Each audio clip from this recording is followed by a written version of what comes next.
నమస్తే, welcome to our channel. నేను సౌజన్య. తెలంగాణ అసెంబ్లీలో కాంగ్రెస్ అలాగే బీఆర్ఎస్ పరస్పర వాదనలు చేసుకుంటూ ఉండడంతో బీజేపీ సైలెంట్ అయిపోయిందా, లేకపోతే సైలెంట్ చేశారా రేవంత్ రెడ్డి కేసీఆర్ కలిసి? వాళ్ళు ఏమైనా ప్లాన్ పన్నారా బీజేపీని సైడ్ చేయడానికి?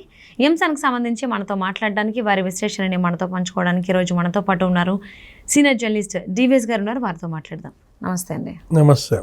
సో అసెంబ్లీ వేదికగా చూసుకున్నట్లయితే వాదనలు ప్రతివాదనలు అవన్నీ కూడా కాంగ్రెస్కి బీఆర్ఎస్కి మధ్యనే జరుగుతున్నాయి. అసలు బీజేపీ ఉందా అనేటువంటి డౌట్ వస్తుంది, ఎందుకంటే సైలెంట్గానే ఉంది.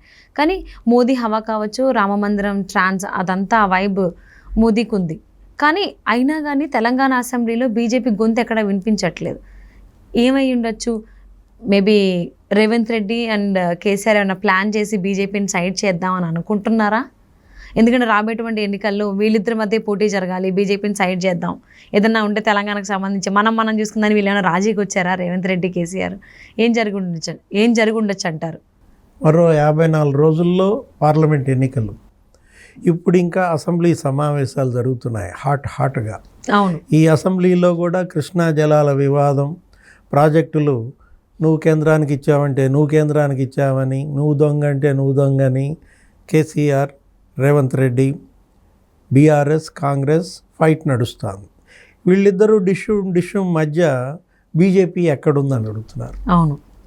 అంటే మొన్న కూడా బీజేపీ బలంగానే ఉంది.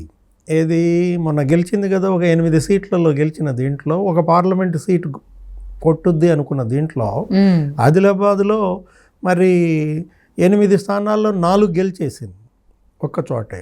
అంటే గిరిజనుల పూర్తి మద్దతు బీజేపీకి లభించింది. అది ద్రౌపది ముర్ము ప్రభావమా, లేదు ఎస్టీల కోసం వీళ్ళు చేస్తున్న పనుల మొత్తానికి. అలాంటి పరిస్థితుల్లో ఈ అసెంబ్లీ సమావేశాల నేపథ్యంలో బీజేపీ అనేది ఫీల్డ్ వదిలేసిందా, గ్రౌండ్ వదిలిపెట్టి వెళ్ళిపోయిందా అన్నంతగా వీళ్ళిద్దరూ చెడు కూడా ఆడుకున్నారు. ఎవరు? బీఆర్ఎస్ కాంగ్రెస్ మధ్య కబడ్డీ నడిచిందనమాట. ఈ చెడు గూడులో బీజేపీ ఎక్కడా అని అడుగుతున్నారు.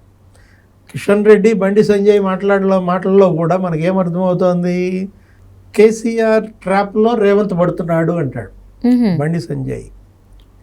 రేవంత్కి ఎప్పుడైనా ప్రమాదం కేసీఆర్ నుంచే ఉంది అంటున్నాడు. అంటే కేసీఆర్ని బూచిగా చూపిస్తున్నాడు బండి సంజయ్. నువ్వు ఇప్పుడు ఇష్యూ ఏంటి అసలు? వీళ్ళిద్దరూ కలిసి ప్లాన్ వేసి బీజేపీని సైడ్ చేశారా? ఏది రేవంత్ను బీఆర్ఎస్ కలిసి? అలాంటి పరిస్థితి లేదు. అదే కనుక జరిగినట్టయితే నువ్వు అన్నట్టు మోడీ సైలెంట్గా ఉండడు. అదే ఆయన అంటే ఆయన ఉనికి ఒక మంచి వైబ్లో ఉన్నారు ఆయన. సో ఆయన ట్రాన్స్ కావచ్చు, లేకపోతే ఆయన ఫార్ములా కావచ్చు, ఆయన వాడేటువంటి ఫార్ములాల వల్ల రామమందిరం కట్టడం కావచ్చు. సో ఇంత ఇదిగా ఉన్నప్పుడు ఆయన అంత సైలెంట్ ఉంటారా? మోదీ అంత సైలెంట్గా సరే మీరు చేసుకోండి నేను ఇంత గమ్మునే ఉంటాను కాదు కదా, ఎందుకంటే టైం కూడా లేదు. రాజ్యసభ ఎన్నికలకు సంబంధించి చాలా తక్కువ ఉంది. ఆయన ఏం చేసేటువంటి ప్లాన్లో ఉండొచ్చు మోదీ? ఇంత సైలెంట్గా అయితే ఉంటారు. దేశం మొత్తం మోడీ హవా వీస్తోంది అంటున్నారు. ఇండియా కూటమి రాహుల్ గాంధీ వీక్ అయిందంటున్నారు. ఇలాంటి పరిస్థితుల్లో ఇటు రామాలయం యొక్క నినాదం కావచ్చు, అతను మరి మోడీ రేపటి ప్రచార సభలు కూడా మనం చూసాం, అసెంబ్లీలో కూడా ఏ విధంగా మాట్లాడారో. బీజేపీ సైడ్ అయితే ప్రమాదం బీఆర్ఎస్కి, బీజేపీ వీక్ అయితే బీఆర్ఎస్ కూడా వీక్ అవుతుంది. కాంగ్రెస్ స్వీప్ చేసి పారేస్తుంది. రేవంత్ రెడ్డి ఏం చేస్తాడు? తుడిచిపెట్టేస్తాడు. అంటే 17 లోక్సభ సీట్లలో 1 మినహాయిస్తే మజ్లిస్ది, 16 సీట్లలో ఇంకా నీకు వాష్ అవుట్ అవుతుంది అనమాట. బీజేపీ ఎంత బలంగా ఉంటేనే బీఆర్ఎస్ బలపడుతుంది. ఎట్లా? ఓట్ల చీలిక. ఇప్పుడు 3 పార్టీల మధ్య ఓట్లు చీలితే అప్పుడు కాంగ్రెస్ పార్టీకి అది కొంచెం మైనస్ అవుతుంది. నీకు బీఆర్ఎస్ ఏదన్నా ఒక 4-5 సీట్లలో గెలిచే అవకాశం ఉంది. మొన్న 39 అసెంబ్లీ సీట్లలో గెలిచింది ఏది బీఆర్ఎస్. ఆ బలం ప్రకారం చూసుకున్నా కానీ 4 లోక్సభ సీట్లు గెలిచే అవకాశం ఉంది బీఆర్ఎస్. కానీ ఎట్టి పరిస్థితుల్లో కూడా బీఆర్ఎస్ని 1-2 స్థానాలు మించి కొట్టి రావడానికి సిద్ధంగా రేవంత్ రెడ్డి లేడు. రేవంత్ రెడ్డి ఎట్టి పరిస్థితుల్లో 14-15 సీట్లు కొట్టాలనేది ఒక టార్గెట్గా పెట్టుకున్నాడు. దానికి తగ్గట్టే అతని మేనిఫెస్టో అమలు కూడా మనం చూస్తున్నాం. ఆ 6 గ్యారంటీల్లో 2 గ్యారంటీల యొక్క బెనిఫిట్ ఇవాళ ప్రజలు ఎంజాయ్ చేస్తున్నారు. ఇంకో 2 గ్యారంటీలు కూడా అమలు చేసేస్తున్నాడు. దీంట్లో మహిళలు ఉచిత ఆర్టీసీ బస్సు ప్రయాణం ఇంపాక్ట్ ఎక్కువ ఉండే అవకాశం ఉంది. ఏ మహిళలైతే ఇవాళ ఆర్టీసీ బస్సుల్లో ఉచితంగా తిరుగుతున్నారో వాళ్ళంతా కాంగ్రెస్ ఓట్ బ్యాంక్గా మారుతారు. ఓకే, అది బీఆర్ఎస్కి మైనస్ అన్నమాట. అంటే బీఆర్ఎస్ ఇళ్లల్లో ఉన్న వాళ్ళు కూడా కాంగ్రెస్కే ఓటేసే అవకాశం ఉంది మహిళలు. ఇది రేవంత్ రెడ్డికి అడ్వాంటేజ్ అన్నమాట. కాబట్టి కేసీఆర్ను రేవంత్ రెడ్డి ప్లాన్ వేసుకున్నాం.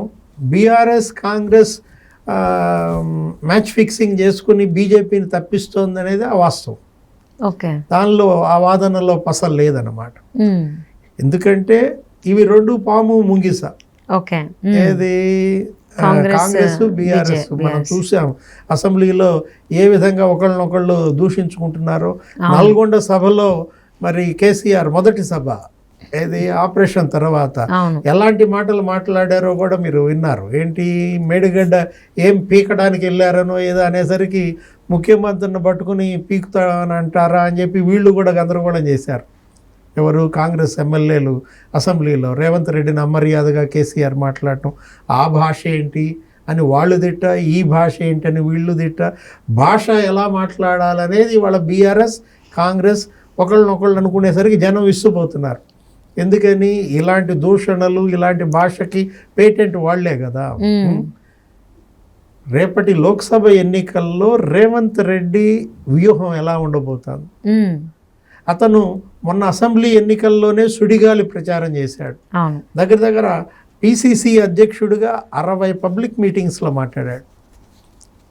అతని వాక్చాతుర్యం కావచ్చు, అతని యూత్ మీద అతను వేసే ముద్ర కావచ్చు. ఇవాళ పూర్తిగా యంగ్స్టర్స్ అంతా కూడా కాంగ్రెస్కి మళ్ళడం బీఆర్ఎస్కి మైనస్. యువతలో అశాంతి. పోయిన ప్రభుత్వం బీఆర్ఎస్ హయాంలో కేసీఆర్ హయాంలో ఒక్క ఉద్యోగం కూడా ఇవ్వకపోవడం, ఆ నోటిఫికేషన్లు గందరగోళం, క్వశ్చన్ పేపర్ లీకేజీ. దీంతో ఏమైంది, యూత్ మొత్తం కాంగ్రెస్ని భుజానేసుకుంది. దాని ఇంపాక్టే మొన్నటి ఘన విజయం అన్నమాట. ఇప్పుడు కూడా రేవంత్ రెడ్డి ఏం చేశాడు, వరుస పెట్టి నోటిఫికేషన్లు ఇస్తున్నాడు. గతంలో ఇచ్చిన డిఎస్సి కూడా ఇంకొన్ని అదనంగా పోస్టులు కలిపి మెగా డిఎస్సి చేశాడు దాన్ని కూడా. ఇలా పాత నోటిఫికేషన్లన్నీ రివైవ్ చేసి ఇంకా పోస్టులు పెంచి నోటిఫికేషన్లు ఇస్తూ గతంలో ఉద్యోగాలు పొందిన వాళ్ళకు కూడా నియామక పత్రాలు ఇచ్చేస్తున్నాడు. ఆ నర్సులకి, కానిస్టేబుళ్ళకి, వీళ్ళందరికీ అపాయింటెడ్ లెటర్స్ ఇస్తూ అతని ప్రసంగాలు కూడా ప్రజలపైన ముద్రేస్తున్నాయి. వీటన్నిటినీ తట్టుకుని మళ్ళా కేసీఆర్ పూర్తిగా ఆరోగ్యం పుంజుకుని తెలంగాణ వ్యాప్తంగా ఆయన ప్రచార సభల్లో మరి ఏ విధంగా ఆయన మొన్న నల్గొండ సభలాగా మాట్లాడగలడు అనేది సందేహం. హరీష్ రావు, కేటీఆర్, కేసీఆర్ ముగ్గురు కూడా ఇవాళ 3 ప్రాంతాల్లో మకాం వేసి బీఆర్ఎస్ని గనక తెలంగాణలో ఒక గౌరవప్రదమైనటువంటి స్కోర్ చేయకపోతే, 5-6 ఎంపీ సీట్లన్నా రాకపోతే ఇంకా నీకు బీఆర్ఎస్ మనుగడ చాలా కష్టం. బీఆర్ఎస్ని బీజేపీ మింగేయడం ఖాయం అన్నమాట. సో త్వరలో అంటే రాబోయేటువంటి రాజ్యసభ ఎన్నికల్లో కనుక మంచి మెజారిటీ రాకపోతే బీఆర్ఎస్ అది కూడా కనుమరుగైపోయి బీజేపీలో విలీనం అయిపోవాల్సిందే. అంతే కదా. సో అంటే మోదీ అనుకున్నటువంటి టార్గెట్ రీచ్ అవుతారు ఆ విషయంలో. ప్రాంతీయ పార్టీలు ప్రతిపక్షంలో మనగలగటం అనేది దుర్లభం. ఏది మనం చూసాం గతంలో కూడా పెద్ద పెద్ద ప్రాంతీయ పార్టీలే ఇవాళ అల్లాడిపోతున్నాయి. మోడీ హవా చూసి, మోడీ షా ఎత్తులకు మీరు చూశారు. మహారాష్ట్రలో ప్రాంతీయ పార్టీ శరద్ పవార్ది ఏమైపోయిందో, ఢిల్లీలో ఆప్ కేజ్రీవాల్ అధికారంలో ఉండి కూడా ఎలా ఇబ్బందులు పడుతున్నాడో, మమతా బెనర్జీ పరిస్థితి కూడా మనం చూసాం. కాబట్టి ఎట్టి పరిస్థితుల్లో కూడా రేపటి పార్లమెంట్ ఎన్నికల్లో బీఆర్ఎస్ గనక ఒక 7-8 ఎంపీ సీట్లు గనక గెలుచుకోకపోతే బీఆర్ఎస్ ఉనికే ప్రశ్నార్థకం అయిపోతుంది. ఓకే, అసెంబ్లీ సాక్షిగా అయితే కాంగ్రెస్ అండ్ బీఆర్ఎస్ గొంతులే వినిపిస్తూ ఉన్నాయి. బీజేపీ సైలెంట్గా ఉంది. అంటే బీజేపీ చాప కింద నీరు, అంటే వర్షం పడే ముందు చాలా సైలెంట్గా ఉంటుంది. అందుకని రాజ్యసభ ఎన్నికల ముందు ఒక పెద్ద వ్యూహంతో రాబోతుంది కాబట్టి మోదీ సైలెంట్గా ఉన్నారా, లేకపోతే బీజేపీ నాయకులు తెలంగాణలో సైలెంట్ అయ్యారా ఏంటనేది చూద్దామండి. Thank you so much for spending your valuable time with us, DVS గారు.